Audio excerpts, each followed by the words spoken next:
Frankenstreng. What does that mean? That is when someone takes a Streng Brothers home and completely unstrengs it. I've been in 2 in Sacramento where this happens. Welcome, folks. I'm your host, Alister, the Modern Modernist. Yes, we're getting into Frankenstrengs today. I'm in a 2-story Streng. It's a channel first. It's first on the channel. It's the first time I've actually been in a 2-story Streng is this week. I was here yesterday for the brokerage tour, and it's a fascinating place. It has been altered. It has not been completely altered where you don't recognize what it is, though. So is this a Frankenstreng? Absolutely not, but it has been altered considerably, and not to a point where you couldn't undo it. And some of it I would actually leave the same because there's been some really cool stuff done to it. And there's a couple of things I would add on. So there we go. We'll get to it. First off, Jamie Rich is the listing agent with House. Thank you very much. I really appreciate you letting me film this. So this can be a fun one. So why not just go straight outside, because that's the first thing that's been changed. And we'll look at the front door and the front of this house. And what does a 2-story Streng look like for those of you who've never seen one? Well, here goes. It's a little windy out here today too, so see how this microphone does with the wind. All right, you ready for this? Now, 2-story Strengs, typically, so where those 3 windows are, that would be a carport, and it would go open carport all the way to the roof line. That has been changed. So there's the outside. Also, as you can see on the outside, okay, we've got with these vinyl white windows. It's okay. It happens. But like I said, it's nothing that you can't undo. You know what I do like about this house? There's a lot of likes about this house, by the way.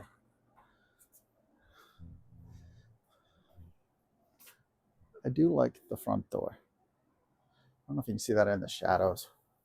Let's do this. That's better. Look at that.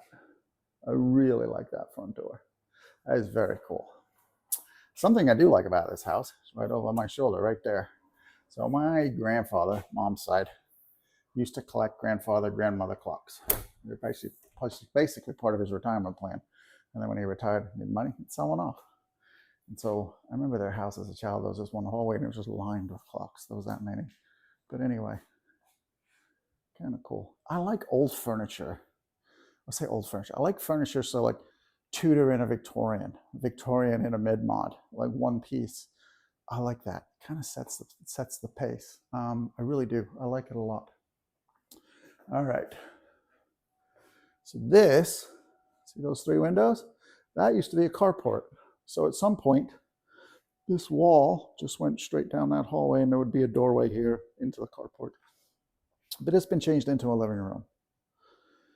All the beams are painted to match the exterior of the house. I like that.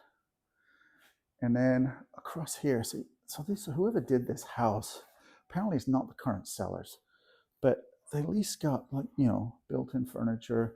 So they've got the mid-mod sort of aesthetic down to a key, which is nice in certain parts of the house. Let's just start with the kitchen. I mean, it is the elephant in the room. I'm gonna close that door. We're gonna go in there later. It's really cool what they did in that room. So here's the kitchen. And there's an open to the balcony upstairs, which we'll get to. I know, it's a shaker style kitchen in a mid-mod house. And this is like extra shaker because they've got the recessed panel and then you've got these veins, like, and then the plate rack. It's like, it is what it is. I would save all the cabinets and I would replace every single door. And then the other thing I would do, see that, like the crown molding on top? Yeah, lose all that. But what this house does get right. Look at these lights. I haven't found the light switch for the dining room table. Let's have a look. There's gotta be one around here somewhere. This is always fun when you come into houses. And then you get houses that have been modified to this extent. There we go. And all of a sudden you find light switches like outside of a bathroom rather than in a bathroom, things like that. So there's a fireplace. It has been painted, unfortunately. So we would definitely sandblast that. When you go outside the main chimney, it's actually Mega Blocks. So Stockton, California, which you can still buy today, which is very, very cool. So kitchen, there we go. If anyone owns a two-story Streng, I'd love to know what the original floor plans were. I suspect this bit of the house that I'm in now, it seems very original. So there is 3 bedrooms down here and then upstairs. So there is the bathroom. That is the original toilet, just because how it mounts to the wall. So that's why I say this side of the house, this is left off the front door, has been, the floor plan has been left the same. Unfortunately, again, doors, closet doors, all the hardware has been changed. These are no longer aluminum hinges. So, and then this house was built in '65. And then because of all the changes, so you got these like little cubbies, which this is kind of like very Victorian downtown Sacramento. And it's where you'd put the telephone back in the day, or sometimes the doorbell if you go into Land Park. So this home is actually in South Land Park, built in '65. So this is 5 years into the program of the Streng brothers with Carter Spark. So this is early days. So it's probably one of the earliest 2 stories too, because they did start out single stories. So we have another bedroom, and come down this hallway. All right. And again, closet doors have been changed, patio outside. See these floors? They're running the wrong way. As a mid-mod, as we talk about it all the time, floors should run out the house. Come in the front door, they welcome you in, and then they chase you out. And that's, you know, that's a mid-mod thing. The architectural rule is you always go with the longest run. And that's the way you do it. But in a mid-mod, no. It welcomes you in the front door and then kicks you out the back door. That's the rules. Not everyone's going to know that. I'm not going to blame that. So, you know, a regular flooring contractor is not going to know that. They're just not. Unless they're used to dealing with architectural homes. So we're going up a staircase in a Streng. Look. Yeah. Never thought I'd say that. Because when I started this channel, I didn't know there were 2-story Strengs. I really didn't. I'll be honest. I did not know. I just thought that they were single stories. And then this is that upstairs, and it looks down onto that main living space. And again, I like the fact they matched this light to that light to that light. Beautiful.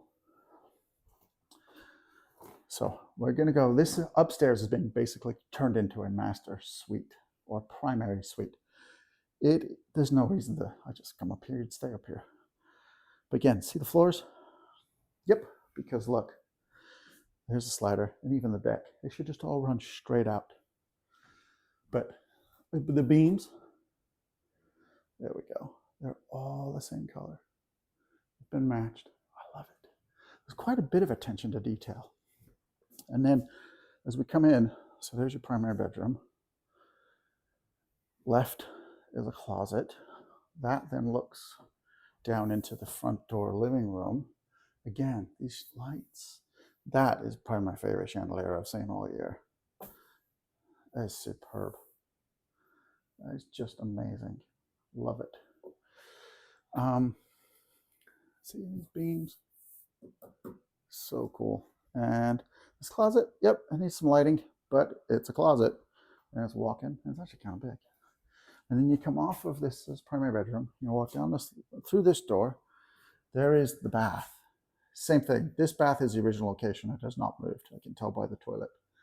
So, and then this room, this would have been a bedroom back in the day, but they have it as an exercise room, and it's behind the primary suite. So upstairs, this has really been configured and changed a lot. So, like I said, if anyone owns a 2-story, it would it'd be interesting to know what the floor plan is. I mean, it's also a phone call I can make to Steve and say, hey, you got any plans I can look at for a 2-story? So I'm probably going to do that. So there we go. And I just found out this week that Steve's a regular viewer of the channel. Like, I just thought he watched the videos that I did of houses of his listings, but no, apparently he watches. So he already knows I'm going to call him. Anyway, let's go outside, shall we? This is the saving grace to the whole house. So if you are a millennial, Gen Z are now starting to buy homes. The old, just on the cusp. But they used to put houses on lots that fit the house. They were not on lots where the house was like, oh, like, little guy in a big suit. Like, no. It fit, more than fit. So wait till you see this yard.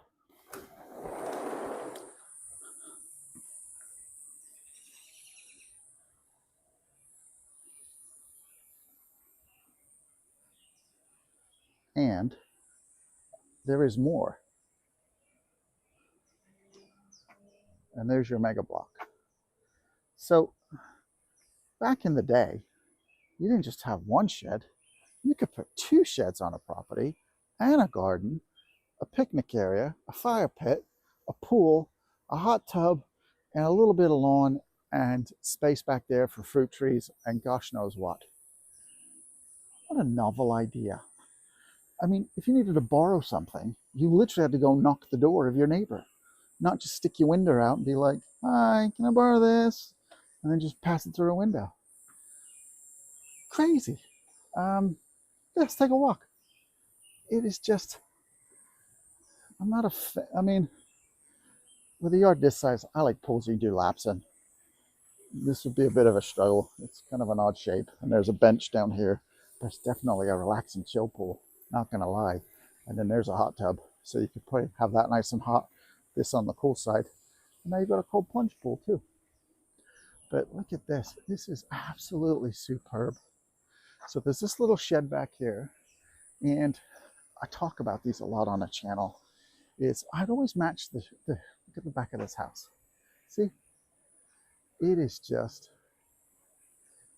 other than the white vinyl windows, it's gorgeous. It really is. So I talk about these guys all the time. They'll do custom work. So I would always match the shed to the house. And it's tough shed. See? That's what I always yap about. These are the best garden sheds on the planet. They always insulate the roof. Like, it's pretty hot out in the sun. It's actually cold. Well, not cold in here, but it's cooler. And then you can get them, you can change these, spec them, almost have almost like a half greenhouse, half shed. They're just great. And they don't pay me to say this. I've owned a tough shed. They're amazing. You put them up in like half a day and leave. They level the whole thing. It's beautiful. So anyway, this house lost its carport. You're now sitting, let's go here. See that? That's a lot of space. I would consider consulting an architect and maybe building a new carport on the side of the house so it matches. And then that gate swings out.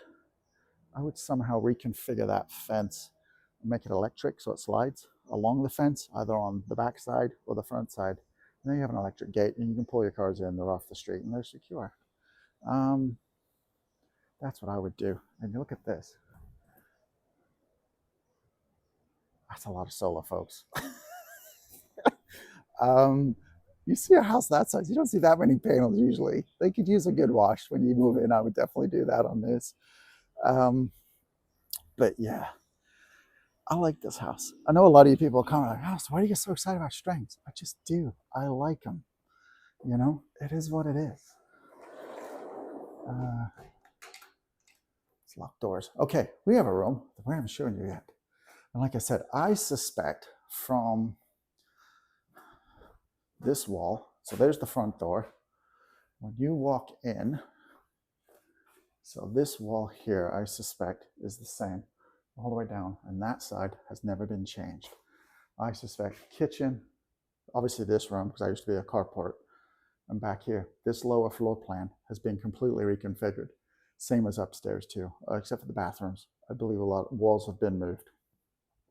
So what they've created in the center of this house, there it is. It is noisy in this room. I think, I wouldn't call it a smart house, but there's definitely a server in here that's running the house some way, but there's no screens anywhere. So maybe you just plug stuff in, ports throughout the house. So You ready? I'm just gonna walk to the front of this room and then show you.